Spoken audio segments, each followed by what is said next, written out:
My name is Rhapsody, his name is sneakyteak, and welcome back to the Ladder Streak for another week. How's it going, bud? It's going just even better than it was 45 minutes ago, last week, when we were playing Shardtail Queen. Mm-hmm. And now we get Vildington to follow them Not up. last week. Are we back to double schedule? Is it the double Dutch weekends again? Oh, yeah, I'm fine with that. I'm fine with that, too. Give Hell the yeah. people what they need. It's 2021. Okay, sorry, I'm going to quickly retake that intro. Welcome back to the Ladder Streak for another day.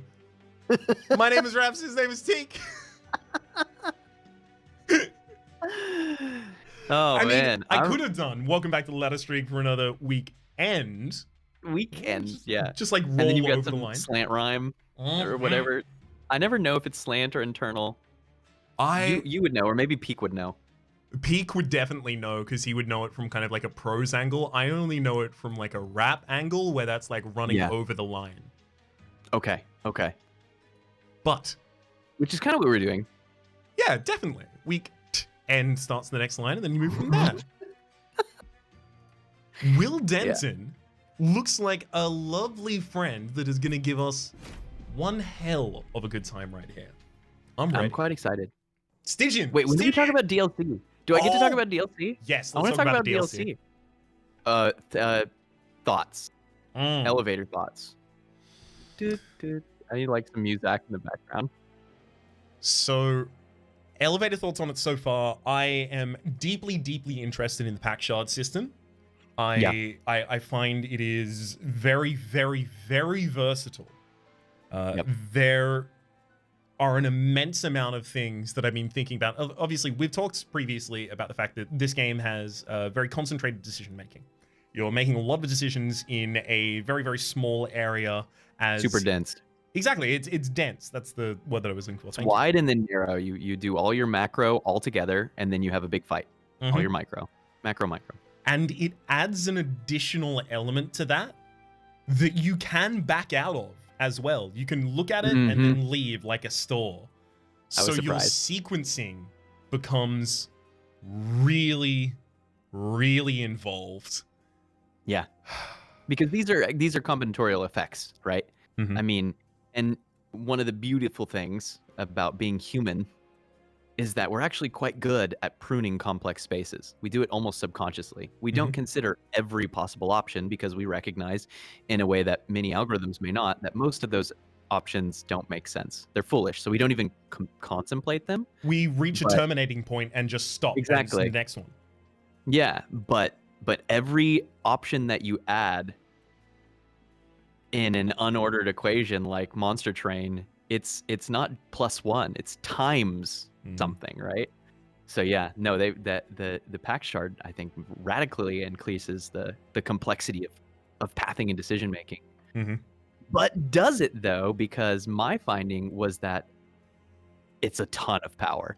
It might be more complex to make your decisions, but you have so many more options on every stage. I mean, up to 4 options per ring. You will build a strong build. Like, I found the snowballing really powerful. Granted, I got 1 run. Okay, so you got a bunch more experience. I got 1 run in all the DLC. You did have 1 run, but I will mention it was on Covenant 25, your first run in the DLC, and you beat the new final boss with it. So with the Wormkin, I played Wormkin. You gotta play the new clan. Yeah. Oh, of course, you absolutely have to. That's the thing that I haven't even spoken about yet. But and I was finding this in the streams as well when people were talking about the DLC. They wanted to get my opinion on the clan, and I was like, I'm not gonna have an opinion on the clan for another 50 hours. Give me a while. But yeah. Pack shards are wild. Yes. Yeah.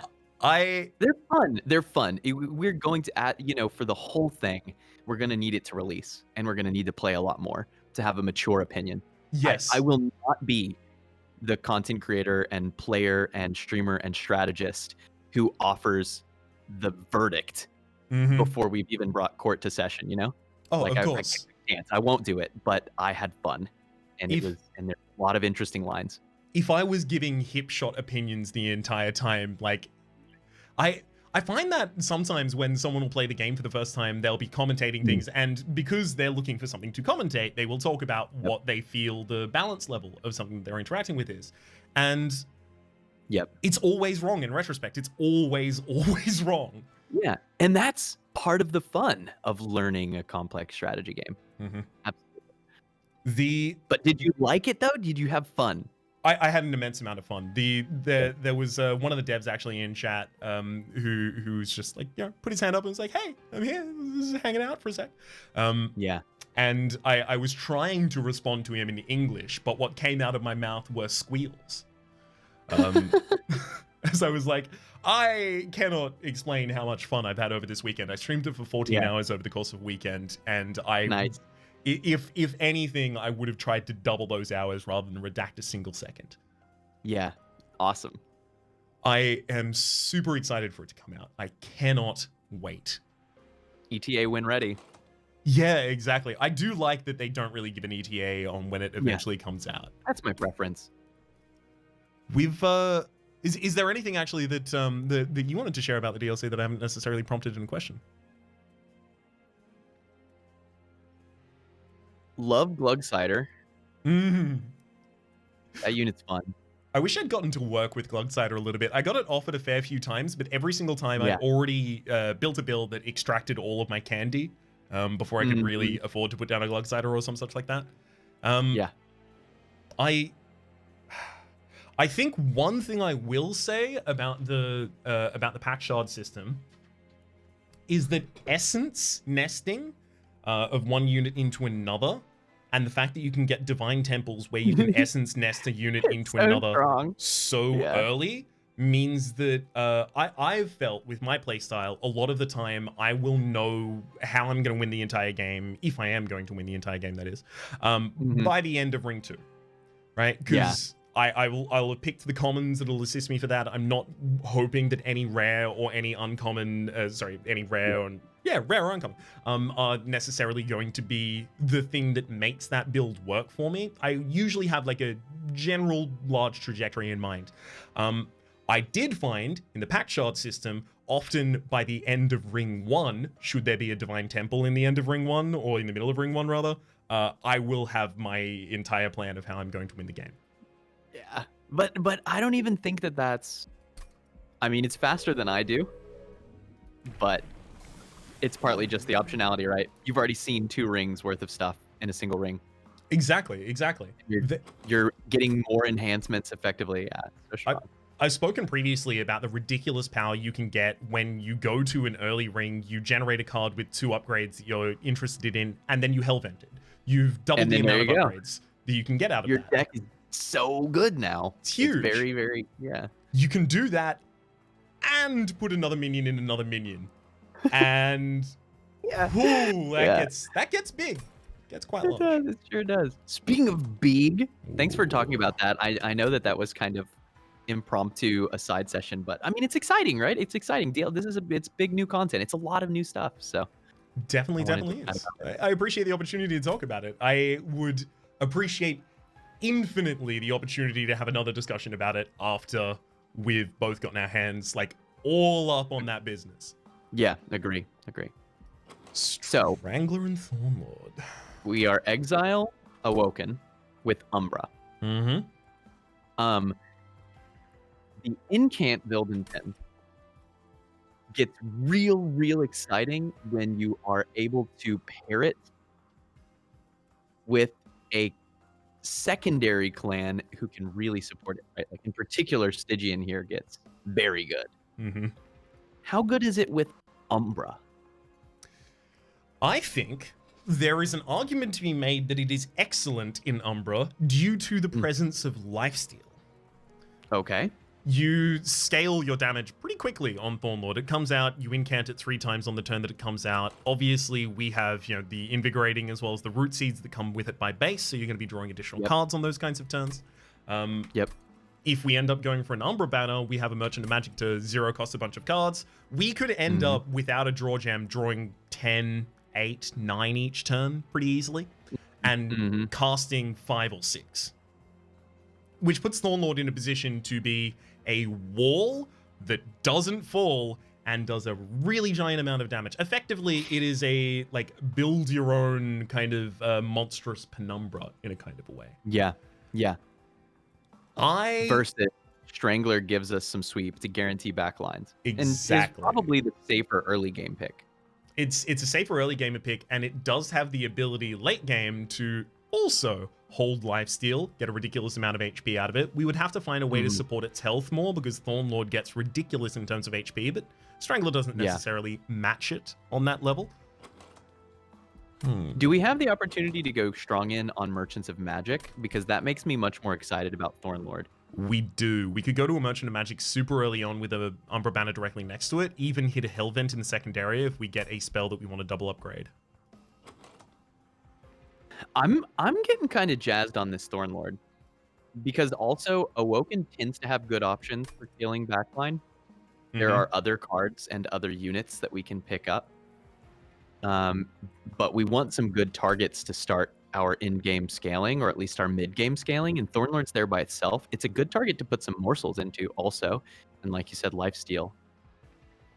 So the problem is basically, do we want to take a support champ right now in sweep and a stronger early game, or do we want a unit that's more likely to be mid and late game damage scaling for us?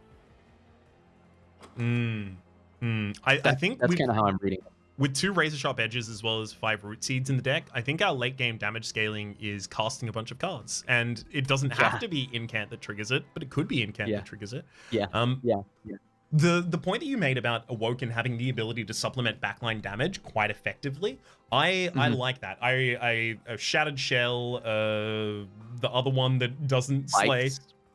Right. But also Spikes and Glimmer. Spikes and Glimmer, definitely, as well. The Awoken, the Animus of Will? They changed the names of those two at some point to make them more... Speed is the one that's quick, right? And Will is the multi-strike? Yes. Cool. Yes.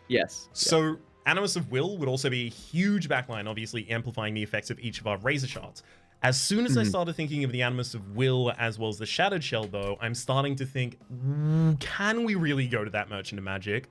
Or do we need to go to this Awoken banner? Because then there's another Umbra banner, and our final Awoken banner, final banner in the run, even, is directly after Daedalus. Quite late. Well, it'll depend on if we get unit drafts. That's true. We can't necessarily rely on that, though. Yeah, it's a good point. Are you confident enough to go Thornlord given those options? Yep. Cool. I don't think we'll regret it. Ooh. I mean, that's winged technology. Yeah. It's good. It's a good relic. It is. I really like the fact that you can actually play morsel units against the sweeping enemy, right? Like, sometimes I'm looking for this, sometimes I'm looking for the battered chest plate, or whatever it's called at the moment, just to get the +3 HP on them to help them survive against something. Yeah. Yep. I found a run where Shadowbox was huge.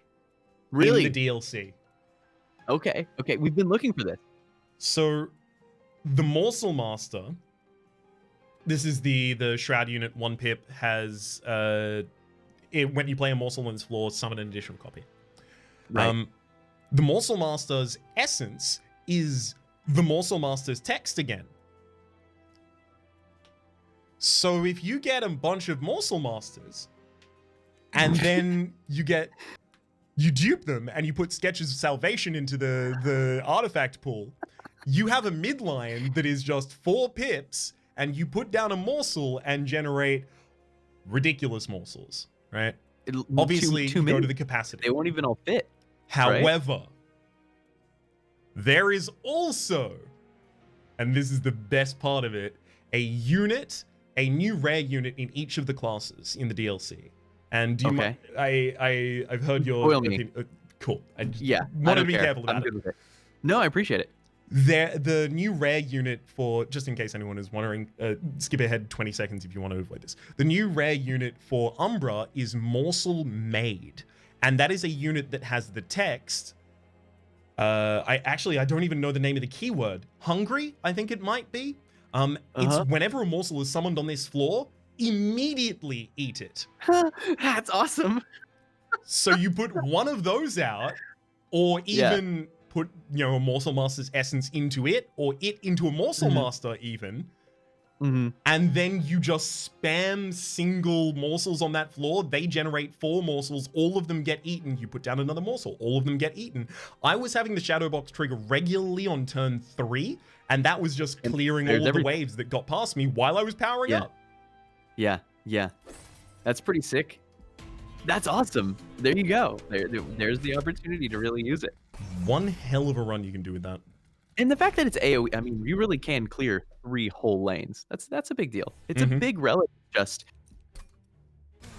It's kind of like you kind of want a machine gun in this game a lot of the time, and it's offering you like 1 nuke. Yes. You know? You want more consistency than it provides. I mean, so 4 setting up on the bottom line is obviously killing all of them and getting the incants. 4 setting up on the top line instead is just...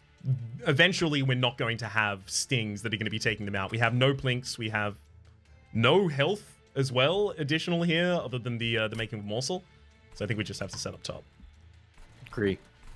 By the way, what's Covenant 17? We haven't really talked about that in a while, like what each Covenant does. It's a good point. The previous one was Merchant Purge, cost 20% more, and this is a dead weight to the starting. We actually didn't purge anything last time, so... Not sure why we didn't Sting Bottom there, but you know what? It went up for a second just to cast it here and then immediately came back down. I don't know how that... It's all good. Well... We'll adapt, overcome, Shade Split. Wow. That extra energy will help out. We got the root seeds in the deck. Yeah, it's all good. Oh yeah, we've got razor sharp business too. It's a way to kill things. I just want HP. They need to give us the HP. I'm down. Actually, that's another thing about morsels in the DLC. Are you... Did you have Umbra as either of your clans? I can't recall. I was Wormkin and... I want to say it was Wormkin and like Melting Remnant? Was I Wormkin Stygian? I think you might have been Stygian. Maybe it's Stygian. Yes, I was Stygian because I had Titan's Gratitude. Yes, right. Stygian. But the thing that immediately comes to mind is the morsels in Umbra got buffed. Every morsel now gives you more of what it did previously. Really? 6 health from a Antumbra. Okay. 6 damage from the Magma Morsel. 6/6 from Morsel Miners. It's wow. Really, really, really helpful. Why do you think they buffed them all? I think they felt like they left them a little bit in the lurch after they changed their interactions with Harvest.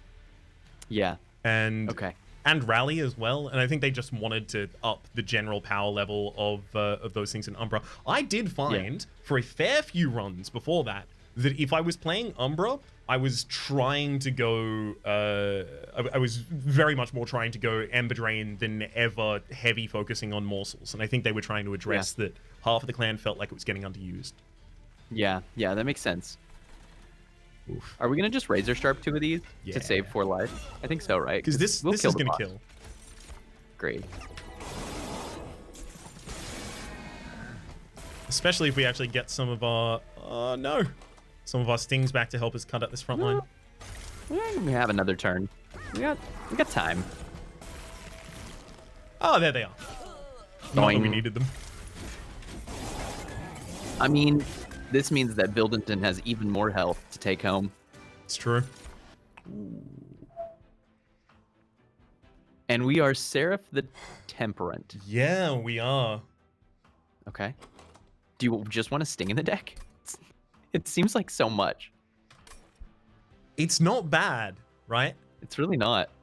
Like, one of the things that we're going to worry about with Wilderton is obviously not just the incant, but also it's naturally going to pair with things that give us, some extra benefits to our stings, right? So the relics that we want to get for Wilderton anyway are also going to benefit stings that are in our base deck. But then an additional thing is we really need to be able to deal damage to the front line before Wilderton actually becomes quite large.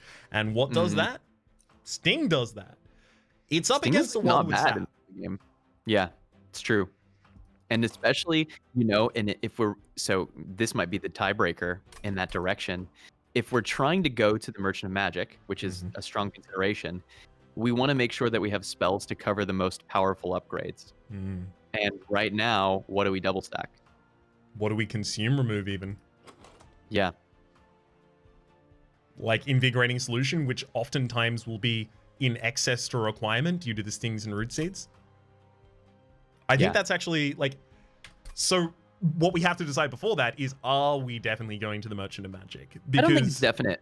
An Umbra banner seems less useful to me than a Awoken banner. One of the big weaknesses of Umbra is their backline is real weak. That's what Penumbra and Primordium themselves each try to address in a different fashion. Yeah. Yeah, it's true. I think we can take this Wildwood. I like it. We probably won't see it again. Oh. Okay, well now I regret the Wildwood and I just want the Immortal Trade. Is that too much? I mean, Space Prism does have use here. It sure does.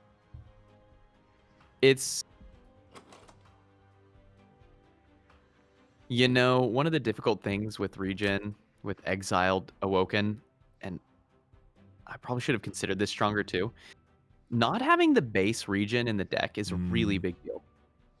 You don't realize how much that helps you get to a Regen number that's actually meaningful, I think that this Wildwood stack will be useful to us anyway. We certainly won't regret it, particularly in the early game, but Lifesteal 4 is... I can't believe I'm still having to say this after all of these runs, because I still do occasionally see a comment that's like, that card's not that good. This is one of the strongest cards in the game.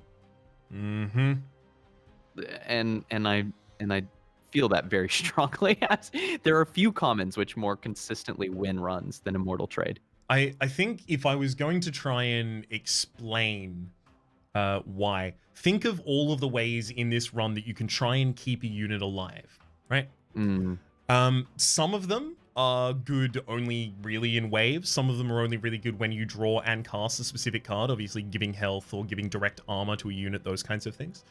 Some of them are great in all circumstances except for the Relentless phase. Some of them are only really good in the Relentless phase. Immortal Trade is good at every single one of those, and it costs 0 on the turn that you play it. And it scales with you. And that's huge. It's like weakness, right? Weakness might block 3 damage in the early game, 25% reduction of damage, right? But by the late game, if an enemy is doing 60, it's blocking 15. Lifesteal will block as much as you can manage to let it. Yes, it's no limit. That is a perfect way of encapsulating it. It just does scale with you. Razor Sharp Edges make it really much easier because, even early on, we're going to be able to hit those stats. It's not a super appealing double stack target for me a lot of the time, just because Lifesteal 4 is usually a lot, if not enough. Yeah. I find I double stack it.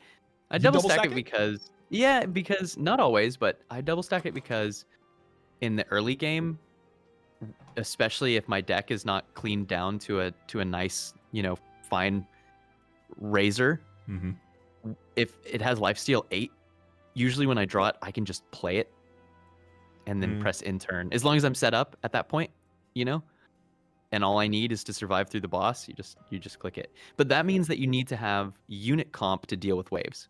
Yes. And so it's a bit of a playstyle choice. I worry that unit comp to deal with waves is going to be a bit rough for us, just because we have so many spells we desperately want to add in there as well. Yeah, we're not there yet. Honestly, literally just because this does have the Awoken, the Animus of Will, as well as the Shattered Shell, and this doesn't really have that many good backline units, I just want to go left. Yeah, I think that that's very reasonable. We'll have to push more Merchant of Magic, or this deck will start to feel clumsy. The Shattered Shell. The Animus of Will. Wait. Wait a minute. This is what I asked for. Why are you giving me everything? You've given it all to us. And they are both so good. There's a Strength Stone and a Battle Stone in the store. We could easily just take one of these and give them both of them. Yeah. So which one feels better with both of them? Animus of Will. because it's also helping us clear frontliners. Because and it it's also better scaling damage for a boss. Yes, it's better scaling damage for 7 cards in our deck. Yeah, that's huge. Okay. Get in, Animist. I think I agree. Shattered scales off of killing enemies. Maybe I'm underestimating this. It won't grow anywhere close to the damage of Animist of Will. You take the Shattered Shell here because you think that you need more help killing backliners. I think that's like the only reason to take the Shattered Shell there. Mm-hmm. You take Shattered Shell if you think it's going to help you take more trials or be safer against Absolvers. Do you want a Battlestone or do you want to reroll for a Heartstone? Because we are going to be decreasing its HP with a Razor Shops. Or even a Quick. I feel like Battlestone is enough here, no? Maybe we want to do better, though? I mean, it's like, how many things can we get better? Heartstone comes to mind for me literally just because the Razor Sharp edges, but how many times are we going to cycle through the deck in a single fight? Right. Two and a half, maybe? Yeah. I think you just Battlestone this. Okay. It makes it a tempting dupe target. But then the Animist of Will is a weird one because unless you're doing AoE buffs, it's a strange dupe because it fights with itself for your buffs, right? Yeah, it can get a little weird like that. I guess it's good in those scenarios when you are using one of them to kill like a frontline unit and then the other one doesn't need as many buffs because it's just killing the backliners after. Yeah. Regardless. Yeah, that's actually a good point. Let's go to the battle. To the battle. I've had a couple of runs where I had 2 Animuses of Will fighting against each other for the buffs, and I found like it gave me some versatility in fights for, okay, this one is going to match the HP point of the frontliner or the front 2 lines, and then the other one's going to deal with the rest. We're absurdly above the power curve right now, though. Yeah, we're quite strong. I'm so excited to get some energy. Reducing energy cost in Vildenton deck it really pays. Can we? No. The songs in this game are such an earworm. All these hours later, they still start up, and I just start bobbing. It is extremely well designed for those. The new songs are all. I've noticed that it seems to be. Do you remember when Arch's Darkness Incarnate, Definite Good Guy, came out? Did you feel when you heard the song that it was fairly kind of like Final Fantasy feeling? I have bad news, Teak. Oh. I almost never hear the song. Like, I've spoken in the past about the fact that the cards eventually become a quadrant of 4 different colors for me, and I don't really see the image anymore. Right. The music does that as well. Also, I've never played any Final Fantasy game in my entire life. Oh, these things are all. I won't be that guy. I won't be the person who's like, oh my gosh, you haven't seen every fiction that I find to be important to me. I won't gatekeep the games. That's all good. I wouldn't I wouldn't feel gatekept. It is a kind of but you missed both. You missed both. You whiffed both swings. Yeah. Unfortunately, it's a reference that is perfectly impossible for me to understand. That's fair. I'm gonna kill you because someone will hear it. Someone will say it in the comments. It totally feels. I actually have meant to reach out. I've talked to the composer before. I meant to reach out and ask if they were inspired by Final Fantasy themes at all, because I heard it immediately. What are we doing with all this shade splitters? Shade splitter. Honestly, fire the missiles. Fire the missiles. We may find a unit to eat them on a secondary floor, like oh, what's his name? Big guy, does AOE, gorges, and heals himself. The one shroud guy. That's. Is he a shroud guy? I thought that was a shroud type too. He looks like an overgorger. Yeah, but instead it's. What? Oh, it is shroud type. It is. What is its name? We could, this is like, we could go to the logbook. Oh. We could Google. Or we could come up with an excellent name for that character. Here's mine. Greg. I don't know why they keep calling these characters not their name. Like, Wilderton, the champions get their names. Sometimes that looks like the a name, Hellhorn Prince gets only Hellhorn Animus Prince. of Will? How do you know that Animus of Will's name isn't Greg? Silfrana or Greg? They're all named Greg.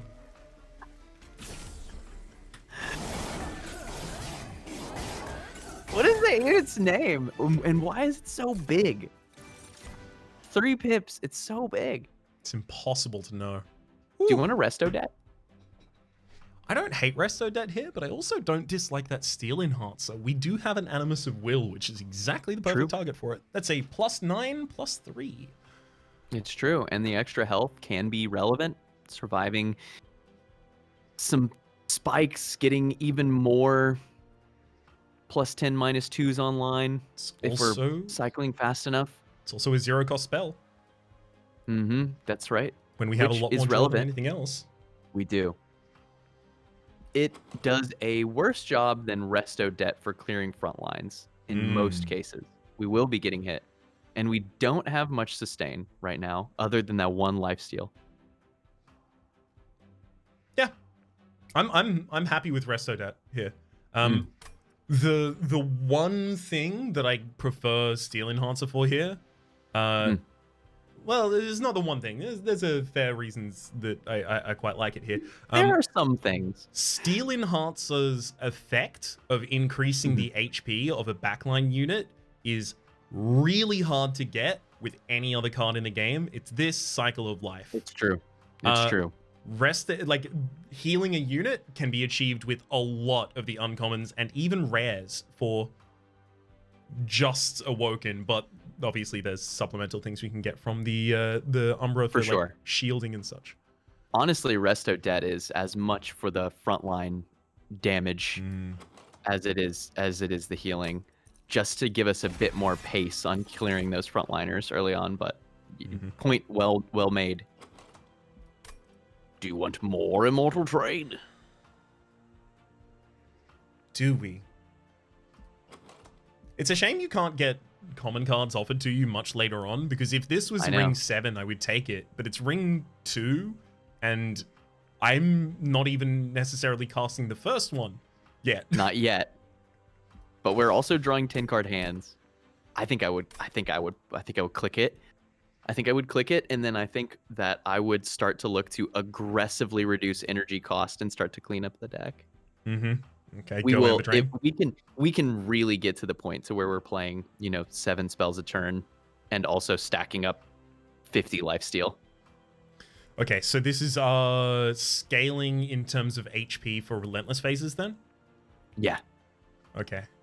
Okay, I feel more comfortable within that world. There's a little bit of anti-synergy between it and the Resto Debt we just picked up, because obviously this is going to heal you at the end of the turn, so the Resto Debt's not going to have any damage on the next turn, but let's do it, especially based on the fact that, again, and I need to stress this because the game never tells you this, you won't find a common card past Ring 2, so we're just not finding it again, so that is why, like, this is our last opportunity to get it. Do it now. Yeah. There's a couple the priority unit system and the common limitation. Those things you have to kind of discover. And the common unit thing the common cards is important because they're bread and butter cards. Actually, priority unit system might be discussed in the newer tutorial. We may just be too old. Yeah, we might just have the privilege of having played so much earlier on. I'm happy for the skip here. I don't think anything's relevant. Do you ever take Morsel Maker and stick it in the lane with the others? If we went for a pip, maybe, but I don't know if we want to dedicate a pip to that when we have so many other things we could benefit from, like draw or energy, if we don't happen to get as many of the Merchants of Magic as we're looking for. Because that's what I'm thinking about, right? That's what I'm thinking about. You think we're already... Oh, okay, hang on. Through your eyes, right? Because I think I might be seeing it. You think we already have the ability to generate more than 10 draw a turn relatively consistently, or somewhere near, and that if we do manage this correctly, energy is immaterial to us, so therefore we are taking the capacity regardless, so we might as well put something down. And so what are we going to use it for? It's a half thought, It's fledgling, but it's a thought that I'm having. I can see it, certainly. It's a 2 capacity units going to give +4/+4 around to the front line. I have so much trouble feeling really excited about Morsel Maker. There are very specific circumstances. It's basically, I'm not doing a good job generating any morsels, and just a couple morsels makes a really big difference, right? Like this is feeding the Shadow Eater. Was that the name of Greg? Oh my Shadow god, it Eater? is as well. Well done. It's back. It came back to me. Yeah, feeding a Shadow Eater, and there you go. You do 20 points of AoE every turn. Great. Awesome. You know, like I've solved that one thing that I need to do. Or you have some incredible gorge, but you just can't make morsels. Otherwise, it feels kind of like a pretty clumsy unit. Yeah, a lot of the time for me, it is, as you're saying, like it's securing the morsel generation, specifically for an alloyed construct a lot of the time for me, because you need consistent morsel generation there. Yeah. Here's my counter, though. We're still going capacity. Agreed. But there are channelers that we might be able to utilize more effectively. True. Even the Thorn channeler, it really depends. We might start putting some spikes on it. Obviously, we're not going to get Sharpen at this point. It's a common card. But we could start putting some spikes on Vilderton through other means. Obviously, Cycle of Life is going to be a card we're going to prioritize unless it's next to an Awoken Rail Spike. Yeah. For even more draw, we gotta go further beyond. Do you ever take a Husk Hermit here just to have the one sweep, just to like lock that down? So the idea there is, I was about to say the idea there is we're going to take it and then we're going to use it as a stat stick unit for a while and then we're going to trash it later. We don't necessarily have to do that. That's old Raps thinking right there. Yeah, but even if that is what happens, it just secures our sweep, particularly like, you know, we've said it, but what if we get a Spikes trial? That could be really, really rough with the Animus and no other way to deal with backline. Not that that unit does particularly well with Spikes, but they just start with more health. If we could get them a +5/+10 and a +25, then they've done the perfect thing. Yeah. They're also not bad at holding an Immortal Trade and just holding the entire floor by themselves if they do. Yeah. Well, here we are again, playing the units. Here's the competition, right? Are we going to dupe something? Because we could now try and dupe an Animus of Will, put that behind a Husk Hermit, have a 2-floor solution. But it'll never get any buffs. And then it's splitting our spells, right? I think that starts, my brain starts to split in half, because they both want Razor Sharps, and Wildenton wants the spells played, and... Yeah, that would very much be like a stat stick that stands and behind. Is a Husk Hermit with an Animus of Will really a Hermit? You're right. We can't do that. That's like a Husk Atoll. It's a small collection of plant life. It's a Husk Archipelago. It's a Husk Archipelago, exactly. I'm on board. Hey! Shadow Eater! What up? I feel pretty bad about that Husk Hermit pick now. I know, that's kind of like an even more different Husk Hermit that heals. Do we need either of them? I don't think we do. Redundant. More draw! It's almost certainly draw, but I owe it every single time I see Trader's Quill and I'm playing Umbra. I'm like, that Excavated Ember Cache is a pretty powerful card right now, but it would be with Winged Steel too. Yeah. Well, it does 60 damage in this deck already. Oh my god. Wow. Okay. Sure. Just some boss relics. I'm never mad to see boss relics. We have nothing that benefits from Frozen Nostalgia right now, as much as I love trying to get Frozen Nostalgia in a row. Oh, it is. It's pretty sweet. Yeah.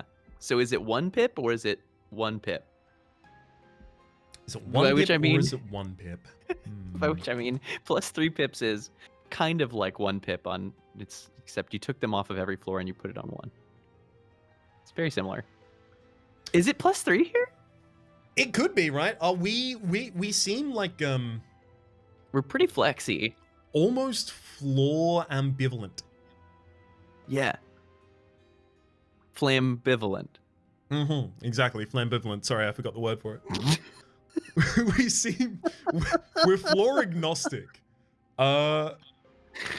I think we could take it, and then I think we can actually put Husk Hermit behind Vildleton. Are we already achieving smooth brain hours? Are these the yam, the late yam hours? Oh, I'm not gonna get smooth here at all. My brain's actively ruffling right now. It's a crinkle cut ship up in there. Wow. Oh, nice. That's good. That's by our powers combined. Something in between. Is it? And now the question is it like a pizza to where you mix the toppings all together, or is it, you know, my half is cheese and your half is supreme? Ooh, that's a good question. I think we'll only be Right? able to answer that at the end of the run. We're gonna have to come I up agree. with what pizza we've created by the end of the run. Okay, I'll be trying to think upon that with my one brain noodle, with my one remaining appendage. I'll dedicate my spare lobe to it. You've got a whole extra lobe. I grew a lobe in the last couple minutes. It's weird. I really like it. It's a good lobe. I'm feeling Like you said, it's crinkle cut. high function. I think I'm just getting the silly hours. It's in my world, it is almost 4 in the yam. Which is even later than I usually stream. It gets good times. Deeply appreciate you spending the It 4 begins. yam with me. Yam is good time. I love that we can do this, but also it doesn't matter because we have to sting 3 times on this. Well, do we have to sting 3 times on this? We one? don't. Maybe We don't have to. But we will. Yeah. We will. It has Because to be. we have sweep coming. So it's okay. Yes, you're right. Forgot about that. We've got all the pieces. Nah. And gosh, I Would you really, look at how strong we are? I really Holy do crap. think we just have to go to Merchant of Magic and hit the Merchant of Yes. Magic in the next 2 areas. Forgotten Boons, huge. Unstable Vortex. We're just hard. We're going big. powering. It's time to power up. This is our training montage beginning. Right here. This is where they realize their potential power, you know? Mm-hmm. And then next up is the early parts of training where you just like repeatedly get totally thwomped by something. I don't know what's thwomping us. Exactly. What is going to be a Von Drago here? It's the half cheese, half supreme pizza. Thwomp anybody. And that'll satisfy anyone right there. I'm all about put the toppings on the thing. That's all as a kid. That's all I ate with my family if we got pizza was what is called supreme. And then I got older and I realized that pizza could be so many things. Like I told Raps that I took a break earlier and ate a prosciutto and honey and pear pizza, which I'm sure someone will say was not a pizza. I don't know. Maybe that's like qualifies as a pie or something. But what it is for sure was delicious. As much as I like love the kind of how would it best be expressed? Like the kind of the arguments that people lather themselves up into about those kinds of things of what isn't pizza, you know, is this a hot dog, is this a taco? Yeah, exactly. Those kinds of semantic arguments. You know, as much as I love doing them because they're fun, when they get taken seriously, they no longer mean anything to me because it doesn't matter. A Caesar salad is a salad, and I don't care if a box of M&Ms mixed with Skittles is a salad to you. It's fine. It's just who cares? Just eat it. But especially in the realm of pizza, because I love anything on a pizza. I am deeply envious having heard that description of on top of that pizza. Honey and prosciutto. Baby, that sounds good to me. Although I will say, I often go for the kind of most stock standard pizza of all time. It's the meat lovers or whatever, the kill the most animals and put it on my pizza kind of option. That's not why I'm doing it, but it is an effect of it. It'd be rude to ignore that effect.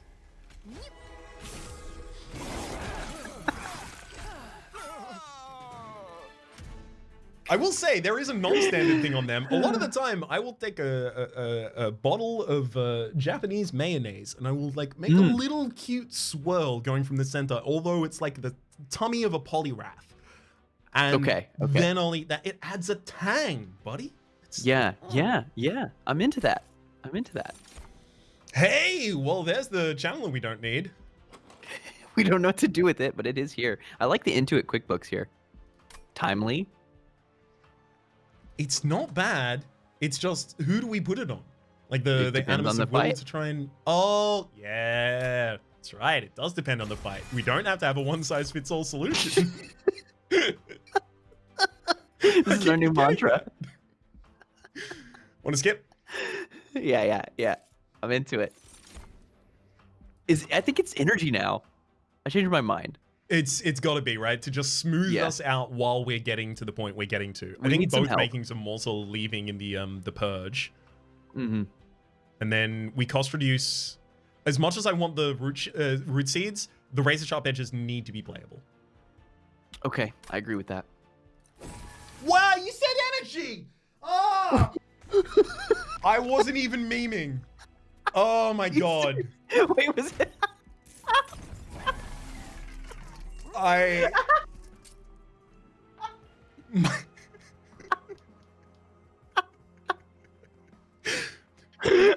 I clearly have some sort of invested reflex happening here.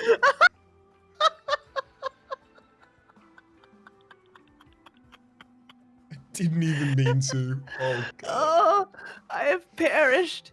Mortis. Oh. We've killed Teak. Oh my god. You know, we'll rock it. It gets us, we really are drawing now. Yep. Let me tell you what. If you thought we were drawing before, You ain't seen nothing yet. you ain't seen nothing. Oh. Oh my god. Should we decrease the cost of a root seeds and hold it over? I have to do like breathing exercises.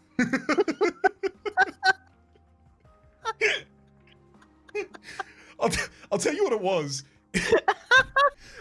I've tracked the mental reckoning of what happened in my head. I'll give you it from top to bottom. It was Teak had an opinion on the artifact, the boss relic we should take here. I agreed with it. Therefore, we were taking draw.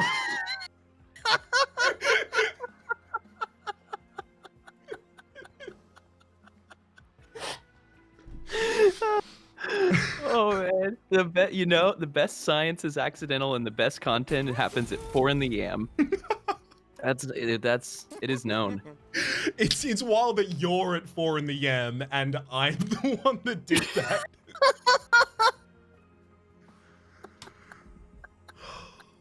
Oh god. I don't think we have to spend money on this holdover. Yeah. It just feels like that money could be put into a small investment account to be forgotten about for the rest of our lives until we discover it somewhere around Ring 7. Oh, I was thinking more that like some of our descendants, maybe grandchildren, will be going through the estate that either of us had owned at that point, and just tidying up loose ends. Obviously, we're dead by this point. Right. And they discover this ancient piece of paper, kind of like finding the deed to someone's house. And they're like, wow. Oh my it's god. worth so much, right? This is their whole fortune. They buried this. We're rich. And it's like anti-inflation has been exactly, but anti-inflation has been huge over that period of time. So therefore, these people are $2-dollionaires. Absolutely living the high life. High rollers through and through. The currency has deflated by some economic effect that we haven't quite figured out yet. Yeah, exactly. Sure, that would be some giant tragedy that has occurred over that period of time, and everyone in between then and now would have a really bad life. Deflation's not really where you want to sit, but at least you're a $2-dollionaire, baby. Exactly. Woo! That's all that matters. And you got to draw, Jim.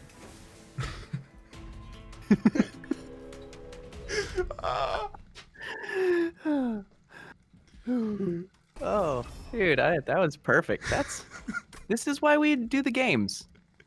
You said it was 4 a.m. and I decided to wake you up. That's what I was doing. I was just shocking you back in. I have been shocked, but like it was almost like I was in a chair of some kind of shocking chair. Some sort of chair that harnessed the abilities of electricity. Yeah. This chair. Yeah. I can think about it. This seems reasonable. Whatever it as is. far as the scripters go. Oh, fine. All right. The sharpest hermit. Get him shot. That's quite a lane. Yeah, exactly. I love when a lane gets away. Oh no! That clip defender is actually gonna give us a rough time. They're gonna be pretty big.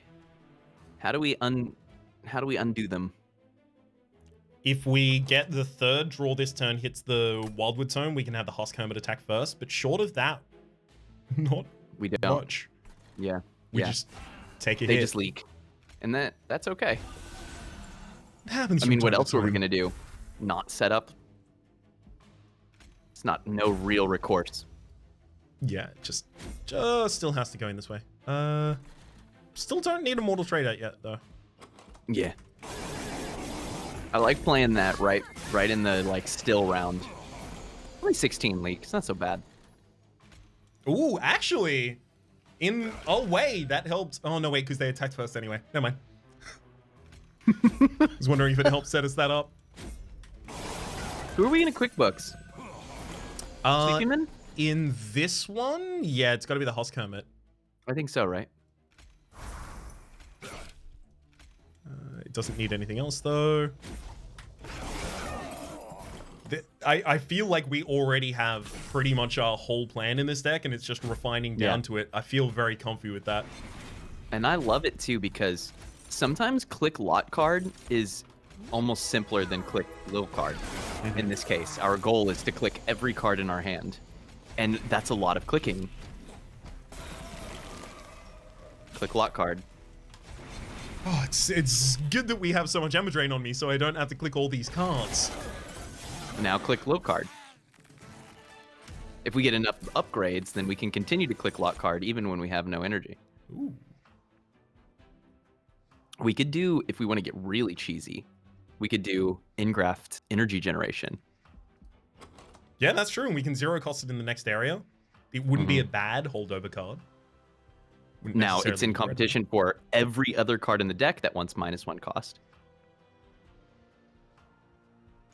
That's true. If only we could guarantee that the holdover came back, then at least, you know, it feels like more than one energy because it's energy that it's generating every turn. It feels like And that's holdover pretty is good. otherwise a whiff.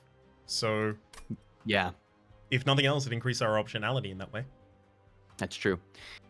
Adaptive mutation, almost.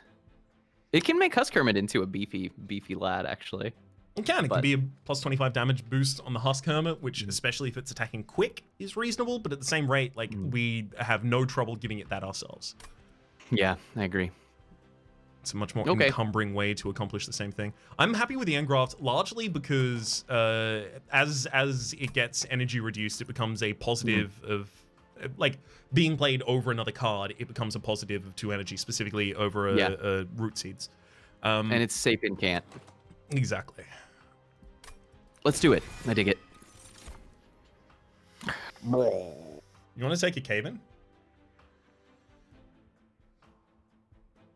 Yeah. Cool. If nothing else, we can That was the overload a most floor. sedate strategy interaction. You want to cave in? Yeah. Yeah. Ooh. Cool.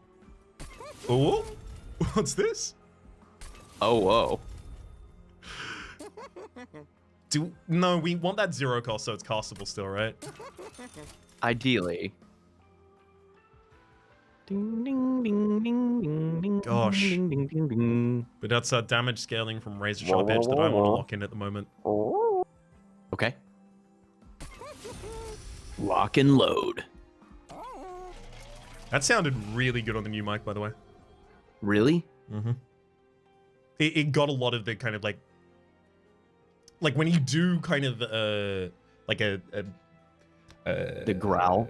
Yeah, exactly. But like it's specifically at the very end. It's not necessarily like a vocal fry, but it's like a deep vocal fry kind of situation. It catches that like very close to real life. It's very validating when people in the live stream are like, oh, I really like, ooh, more sting, more incant. Yeah.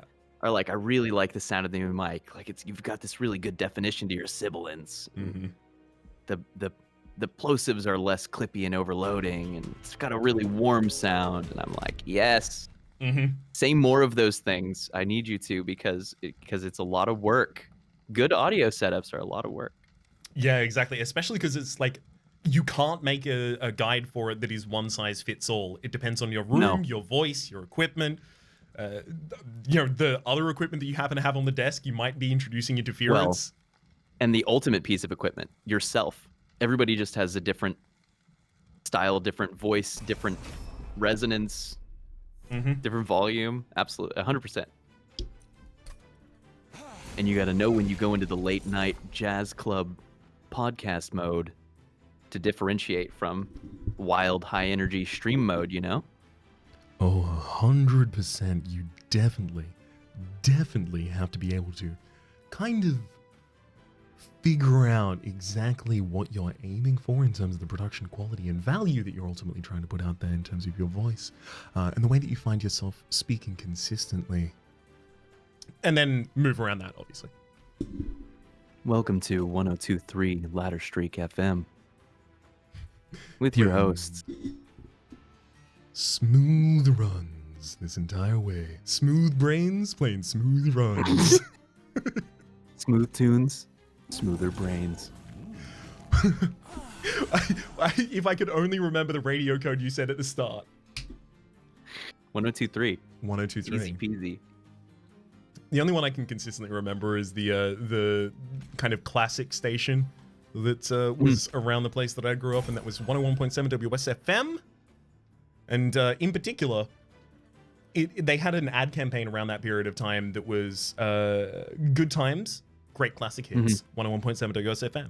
And now, for the last, I want to say about 10 years, almost any time anyone around me has said the phrase Good Times, I've responded with Great Classic Hits, 101.7 WSFM.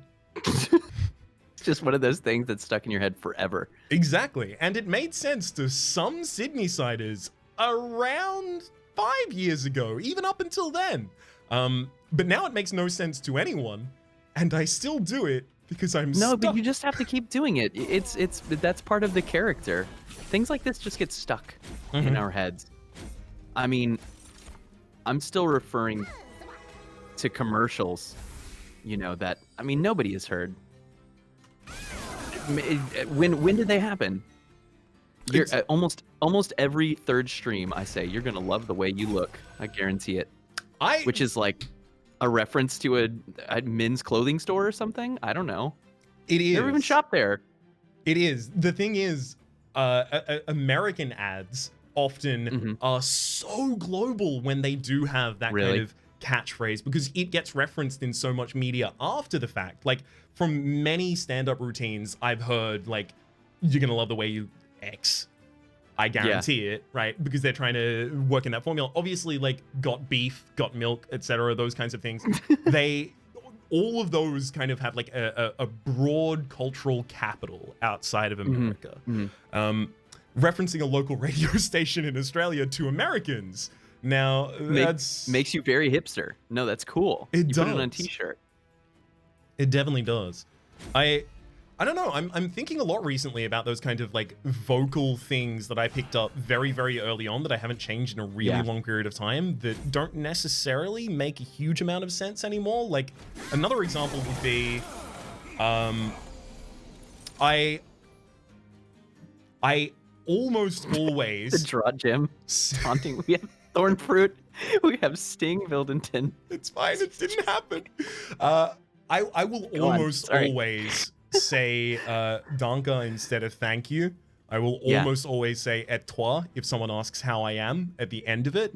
And it's gotten so far past the point of me thinking of these as being not standard ways for a person to respond to those kinds of things. So I get really caught off guard when someone is like, "Oh, trying to flex your language skills," and it's like, "No, that's all I know out of that language. I just like saying it." Yeah. Of course, I refuse to stop. That's how I do. Why would you? Can't change for others.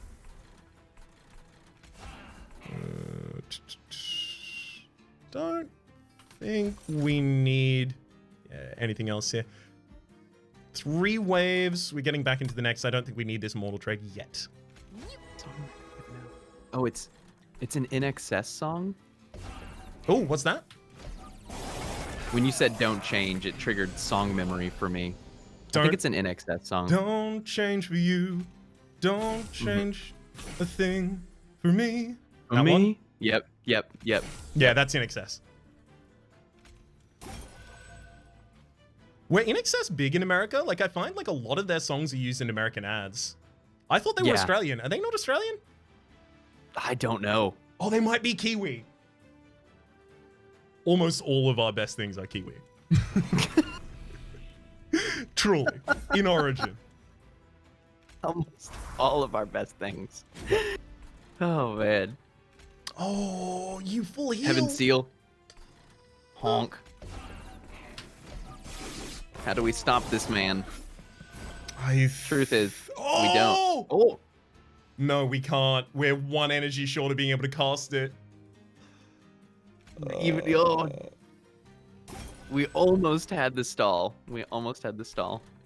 That's okay. We'll take the hits. It's only 3. It could be much worse. It could be. We could be dead. All right, and that'll handle that. Ooh, 24 lifesteal? Don't mind if I do. I didn't even ask about double stacking the You just knew to do it. Immortal trade at the time. Yeah, I wonder, would you have said to possibly hold off because we have the 2 of them? You know, I think with our money count there, I would have gone for it too. It's huge. I mean, like, we are not concerned with surviving Relentless. And that means also that we're not particularly concerned about scaling our damage high enough for Relentless, which is good, because at this point, I think our primary concern is front-loaded damage for beefy units. That's the thing we're struggling with the most, is getting fast enough at that. So we can kind of reserve all of the rest of our resources for fixing that problem, partly by scaling Vildenton faster and getting more plus damage onto the Animus of Will, and partly by, I don't know, finding things like Forever Consumed or something. We'll find the card. Pretty good hit at this point. Yeah. Wildwood Custodian doesn't seem awful. It's just by the time that we get to it, usually we're drawing the 10 a turn. It's just... Seems redundant, and it takes a morsel space. Oh, right, yeah, we are using morsels as well. Occasionally. Every once in a while. How about a first cycle Invigorating Solution? Yeah. It's good in the second hand? Anything except for the first, hand. frankly. Well, I see. Right, because of the sting. Yeah. Well, we can put it in. Better than the skip. Probably. This is... It's fine. Wait, is it ever... Do you ever take Prism Retrieval? Ooh. No. Because of the razor sharp edges and the root seeds, you're gonna want to play those units literally as soon as you draw them. So unless you get it in turn 1 specifically, you're not gonna want to cycle the unit back into your deck to do it.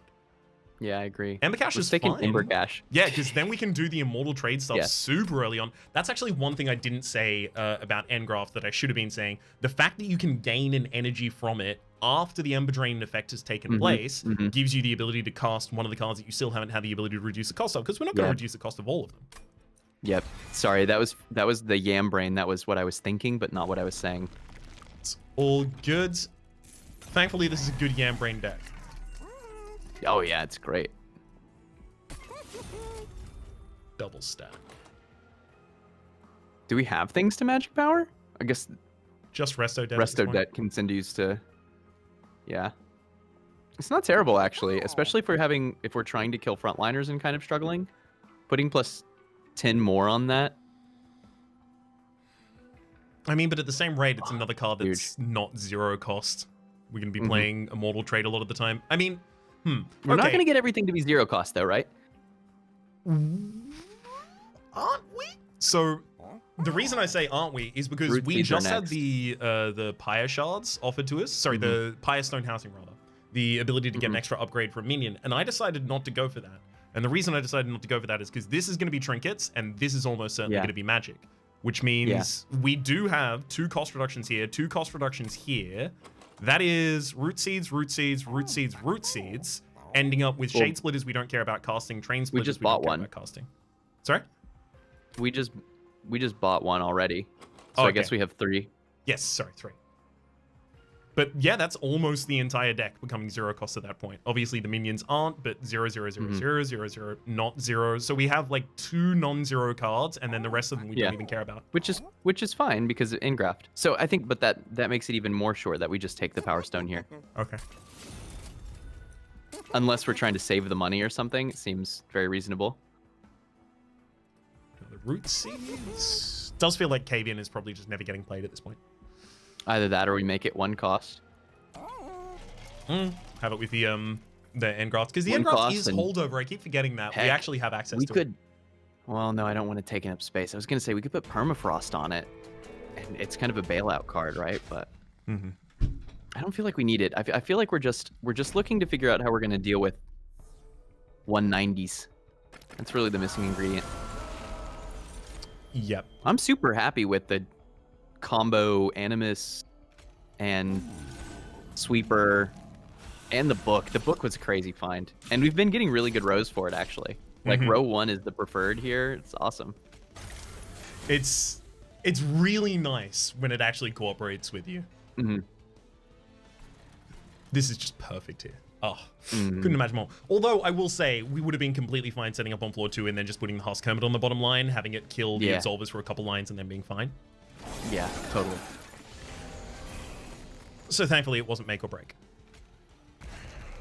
It'd be nice to... Oh, gosh, like... trying to think of if there's an AoE buff that we can find.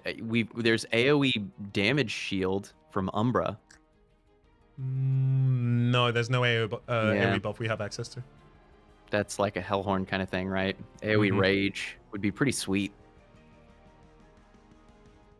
Do you want to hold off on Immortal Trade just until we clear out some more of like the Train Stewards and stuff and the Consume spell?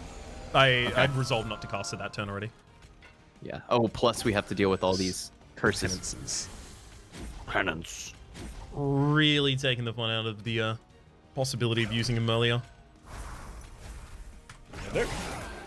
Penance. I'm really excited by the possibilities that are proposed of different considerations you are going to have to make in order to fight something like the Last Divinity. Yes. That is the new final boss. That fight is hard. That fight is good. It's like, I saw your run, and your run was ridiculous, but it still was the Relentless phase. It was close. And it was close, yeah. It was close.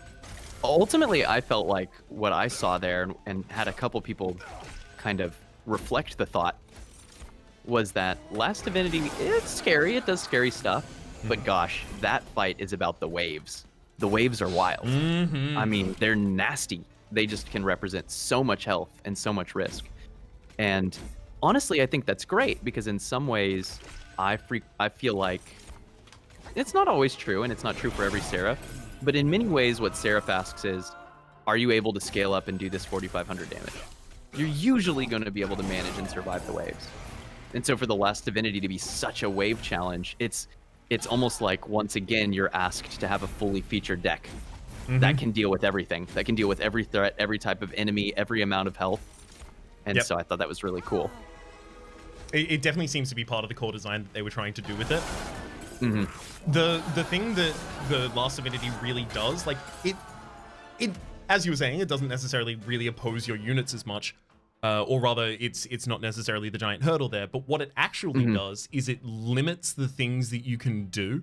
Obviously, having Trample doesn't really come into play that much, but Sweep having multi-strike on it as well, like suddenly your damage shield is half as effective. Suddenly your backliner is being revealed to damage consistently. So many consistent kill mechanisms are neutered by that. Just a skip. I'm looking at this Blazing Bolts and trying to think about it. Because I'm willing to do some gymnastics to get a little better at frontline while we're scaling. But the problem is it's fairly late. We'll cycle the deck fast enough that we can level it up pretty quickly. That's true. And then obviously once we start playing lifesteal, but once we start playing lifesteal, we've also scaled, right? We really just need help in those first couple turns. And maybe the answer is we just use our pyre health and we leak. And that's an acceptable answer. It totally is. That's one of the reasons you want to try and get as much HP or get to full HP as soon as you relatively can if you have something to give you the ability. Like, especially in Covenant 25, I imagine if we see Weathered Coldstones or some such early, we're probably going to want to take something like that just so that we have the ability to max out our HP. Yeah. I don't have a strong opinion here. Cool. I can see it. I can see skip too. Now energy? Yes. Yes. Yes. Yes. Roll. Irrelevant through and through. Precious Plating is good for the leaking you were talking about. This gives us the ability to hold a unit for 2 turns. So literally, actually, here's the thing. We could cut the Husk Hermit from our play because honestly, it's not really going to matter too much anymore. And then just hold them there for 2 turns and have the Root Split Mask and just go off on top floor. We're fighting Seraph the Temperate. I disagree that they're irrelevant. Seraph the Temperate has Shade Wings.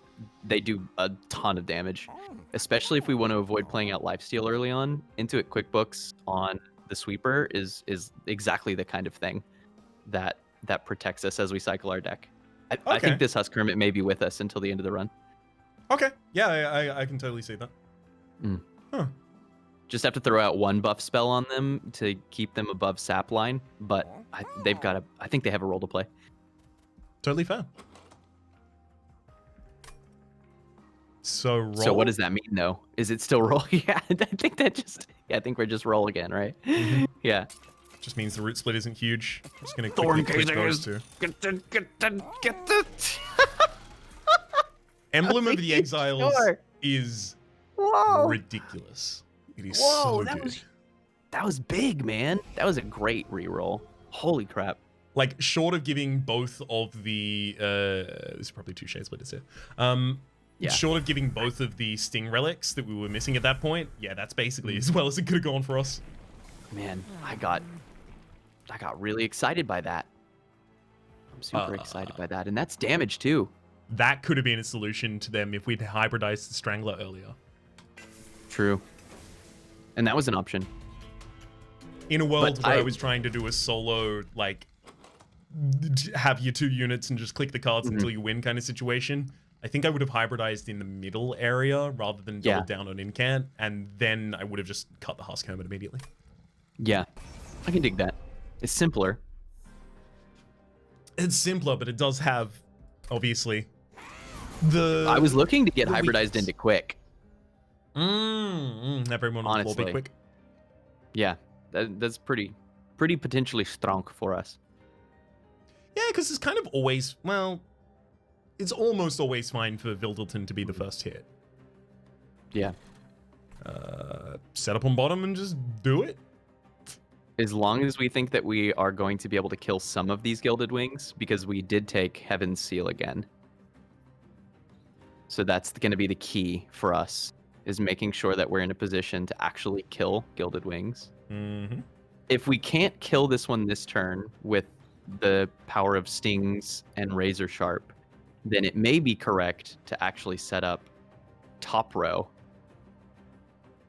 and have sweep mid row to clear the other stuff.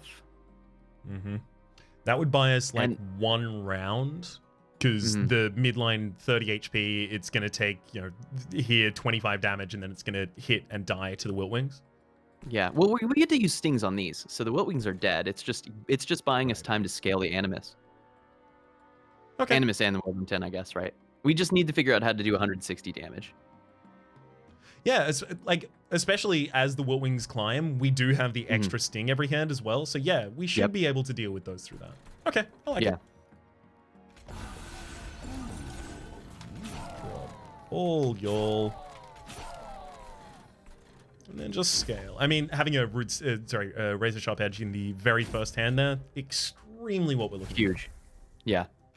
We're already close. We've got a little time to finish. And this gives us Collector. Easy peasy. So it does. So it does. I'm trying to think of a play here that might...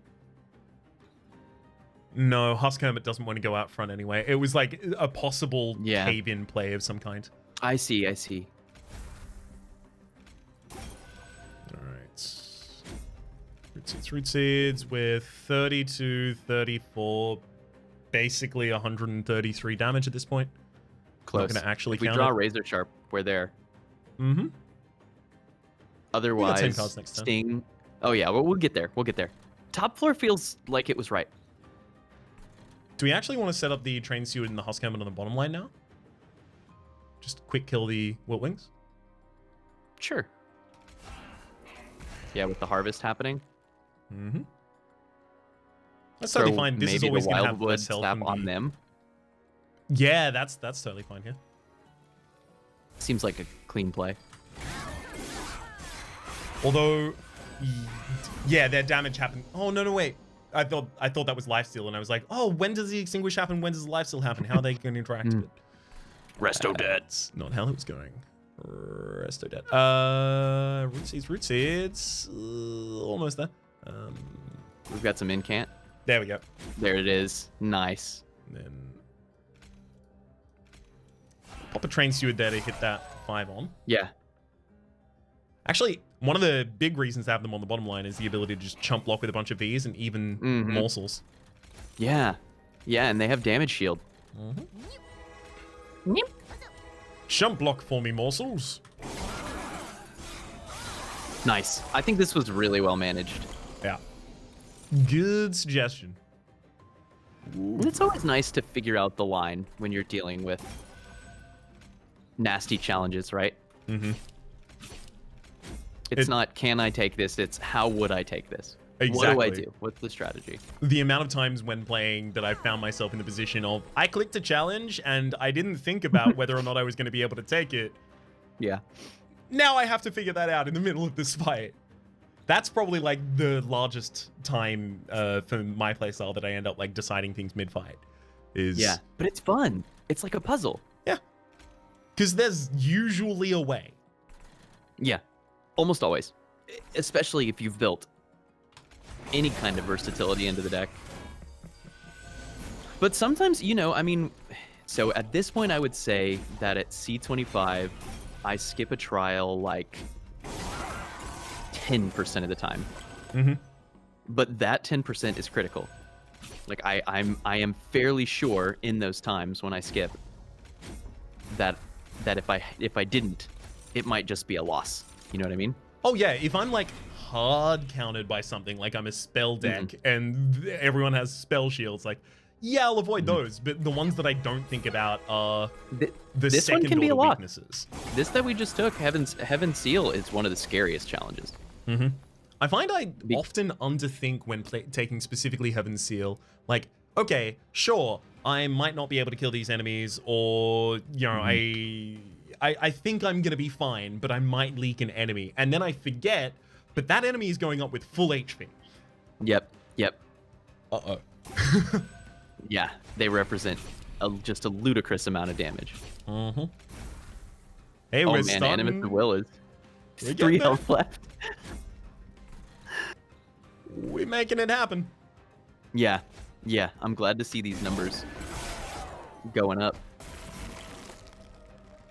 Brr. 1 health and a dream. Come on. We don't have any way to draw into the loss. That's brilliant. All right. Huge We're amounts of rich. money.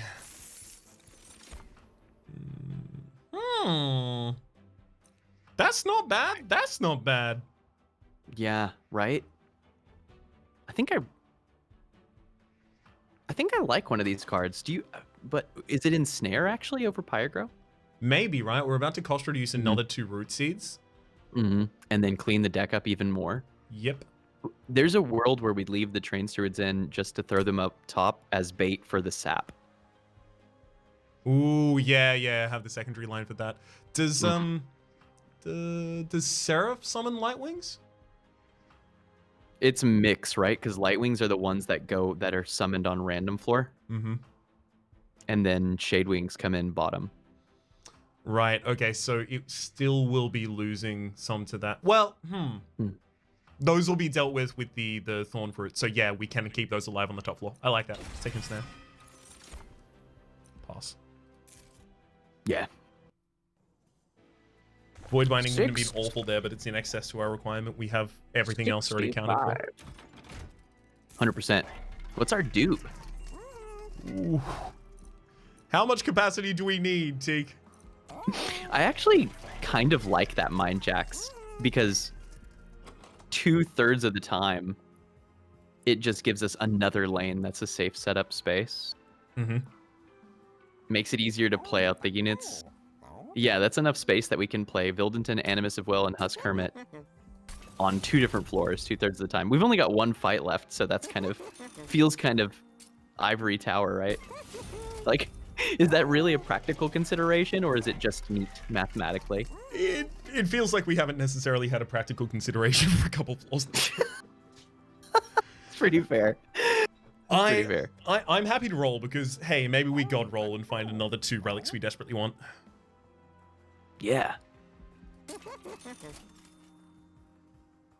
Well, Jack Strips is pretty good, actually. Jack Strips Swinging Indulgence is not bad. We'll feel those things. they're certainly not bad. It's just like neither of them says thorns on it. It's true. We didn't get the full combo, which is too bad. I wonder if maybe we would have had a better time cleaning up the deck a little more. Maybe. Just short of that. That's All fair. right. What's our dupe? It's whatever best protects us. I am tempted by another Resto Debt, actually. Ooh. Really? So, Vildington stands out front, right? It's never going to die. It's not going to happen.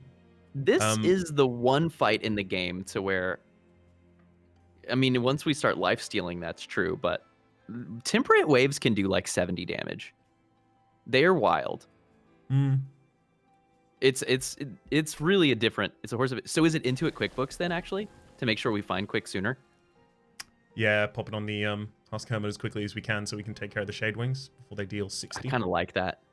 Quick is just a way to safe in the waves. Yeah, that's not bad. That's the correct play. So much disappointment. Because I'm constantly oscillating between do we need to make the correct play or can we meme? Yeah, for sure. The answer is usually you get to meme. Uh-oh. What? We can set up top. That's great. We can, but then we can't set up the train stewards in any line that will be affected by the Seraph. Oh. That's true. Mind Jacks? Yep. That's why we needed Mind Jacks. Well, so we get sapped a million times. Whatever. Like that's gonna matter at all. Yeah. It's just 0 damage. And a multi-attack unit. Surely that won't matter. We'll just have to kill the boss before it even We can put a saps us. sweeper. If we get QuickBooks here, we can put the sweeper mid lane. That'd be a great idea had I not filled the mid lane. Oh. I mean, we can Bot lane? cave in and then go for it. Oh. We can afford that, actually, too. Is that a play? That might as well be a play right there, Teak. I think that might be a play, dude. Let's have a look. See if this is a play of some kind. Oh, 2 of them are just gonna die before they even get up Back there. trip. Let's go. And then we can also chump block for it sometimes with Shade Splitter business. Do we Heck, put we can Train even Steward in jump front of it? now. Yeah. Yeah. This is going. We're gonna have to give it a buff because I think it's a 0 right now. Yes. Thankfully, we do have a razor sharp edge. Perfect. And Man, I feel then really good about our escapes. play going into this. I think we took the right lines. I Mhm. guess that goes on Animus. Yeah. right? I mean, is there ever a world where... No, because the mid line is typically taking care of the AoE. We've only got 5 waves remaining. Mhm. Yeah, this is going to be fine. I think we can afford to wait like a couple waves before the Immortal. That's my inclination. And I'm that inclined may that way be too. worth. I'm just wondering whether or not the Husk Hermit might want it to support. Yeah, that's not a bad idea. The unduped one. I actually really like that. Well, but does it all clear with sweep? It does here, but we lose our frontline unit. We're not necessarily going to have one upcoming. I guess the chump blocks still help out at that point. Chump blocks actually probably would have been enough at that point, but we did cut Shade Splitters from the deck too. I don't know. We'll have to see how it ends up. I think I have reached. I think we're fine either way. Yeah. Well, we've also played out most of our costing stuff at this point, so. Okay, so the sweep does use up all the lifesteal right away. That's what I thought. Ah, it does. Well, It was good science. it's good to know that because I would have bet otherwise. Oh my gosh, that middle is how much effective health? Holy crap. That Harvest Wing is ridiculous. It's got like 200 armor. Stay here. I'll address you next round. You're gonna have to stick around, buddy. You're staying back after class. We gotta have a discussion.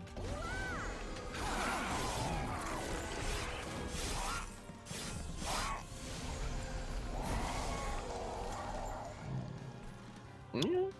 Hmm. That sweeper is doing good things. Yeah, that was I am- essential, frankly. Mm-hmm. Seraph the Temperate is no joke. I've lost to this Seraph many times. And it sneaks up on you if you're not respecting its waves. Mm-hmm. It's got some of the scariest waves in the game. It's the Covenant 25, but he's dealing 15 by 2. Yeah. You can just end up with your frontline nuked that you just Yeah. weren't expecting was even possible. Yeah. I think... Man, Get the lifesteal up top. That's good. Or is it go middle? I'm thinking it's go middle. It's just the Dark Wings are like, wow, really rude. Excuse I me. know.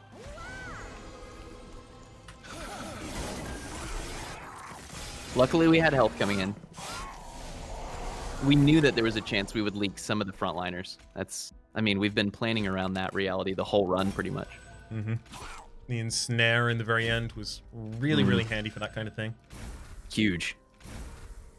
I think it's just that I somehow forgot that the Temperate sapped our units. Oh, I can't blame that. So many runs where you don't... If you have too many runs in a row where you don't really have to think about the enemy's mechanics, and then suddenly you have to think about the enemy's mechanics, you know what I mean? Yep. I find that happens to me a lot of the time when I have to play Melting Remnant out of nowhere, and I'm like, oh, whoops. So I guess didn't it's need time to consider start before. stacking lifesteal on Vildington. Yeah. Oh, yeah. My man gotta get... we've got 1 way remaining. Let's say 22 stacks before the Seraph. Yeah, we'll get there.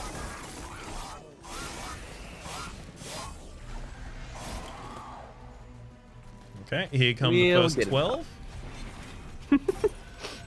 Although we will lose some of those. It's gotta be a little gap. Good But job, exactly just a Sweeper. little. You did your job, now die. You did exactly what we needed you to. even without any buffs. Just a useful unit the whole run. Perfect. Finally, the excellent, the best Animus we could even create. Oh, it's gonna be so good. No! No, my child! I think we actually... Oh, no, you're right. We don't need it. The math checks out. Damn. I was hoping there was going to be at least a second of panic there. Nope. The math, it was not too hard on this one. We made it. You did it, Goku. Wow! Yeah, that'll handle a Seraph. It's so funny to go from talking about how close the fight is to killing your unit on purpose and still winning. Mm-hmm. But the waves were the trouble, and I think that's almost always true for Seraph the Temperate. Scary waves. Like Definitely. they're really feel like a different magnitude than the other 3 Seraphs. They are, although the other one that can scare me a lot from time to time is the Seraph, the newest one, the one that applies melee weakness, because it Seraph can the make Patient. can make its own rounds real rough. And true. Obviously It's true. attacks the entire time, so it's adding to its own waves being threatening. Right. Yeah, that's absolutely true. Oh, that's the Covenant 17 GG. complete right there. GG Tick. My brain is a marble at this point. It's I yam. really was not expecting. We had great runs today. I was really happy with those. This might have been... No, Covenant 15 was our thinkiest run so far. Mm-hmm. Had to be, 100%. right? But this run was nice because it was one of the first runs to where I really felt like we had to grind an edge a bit, you know, like when we were talking about, and there was still room for creativity. There was still plenty of room for expressiveness in different lines, but there were a few times where we really had to sit and say, oh no, we might die to that. You know, we have to plan for that. Mm-hmm. I like that. That's something about roguelites that I think is deeply rewarding, is playing enough to recognize upcoming threats and then planning proactively. That's like half the joy for me. Definitely. It's strange because I think about this run and I think about the ways that I would have tried to, or the instinct necessarily that I would have acted on in an individual run, and I think about it consistently and I keep coming up with I would have like taken the Animus of Wilderton, probably the Immortal Trade still, and then all I would have done for the rest of the game is cut cards. And yeah. Honestly, like unless I ended up cutting enough cards to just leave the razor sharp edges in there consistently and ended up going for the Hearthstone earlier on, I probably would have died. Because I wasn't expecting we were going to leak any damage there, and then we suddenly started leaking damage, and I was like, wait a second, I didn't foresee this. And that was the point at which I was like, hang on, we need to start thinking. Whoops. Yeah. So Animus of Will is a weird one because you do have those runs to where you look and she's rapidly doing 300 damage a round, but that's not always, you know, and realistically this deck, what? Razor Sharp and a couple Root Seeds plus 14 a round. So we're talking plus 42 damage a round from a base of however much, say 30. It's gonna take you 3 or 4 rounds to be killing Gilded Wings. Yeah, we needed more tempo. Yeah. It's GG. It's kind of like a there but for the grace of, I guess, Teak go I in that scenario that that is the feeling at that point. GG Teak. Oh, man, thank you. This might be one of the easiest custom challenges, so instead, I'm going to throw this one to the audience. Feel free to see if you can come up with a scenario. I don't care how long it is. If you want to write a short story that then ends with a terminating sentence for this, I'll read it, and if you want me to, I'll grade it. For the moment, though, my name's been Rhapsody, his name's been Teak. There's a link in the description down below to Teak's channel if you haven't clicked it before. Look, there are a lot of experiences out there for humans to be able to have over the course of their lifetime, and if you haven't clicked that link before, hey, might as well try it. Expand your horizons. Exactly. You gotta guilt people into it, Raps. Oh, I was going with you got to try everything once, and Yeah, the one yeah. thing you got to try once is at least subscribing to Tick over on twitch.tv/sneakyteak, link in the description down below. Hopefully you've been enjoying yourselves for the moment though, and hopefully we will see you next week.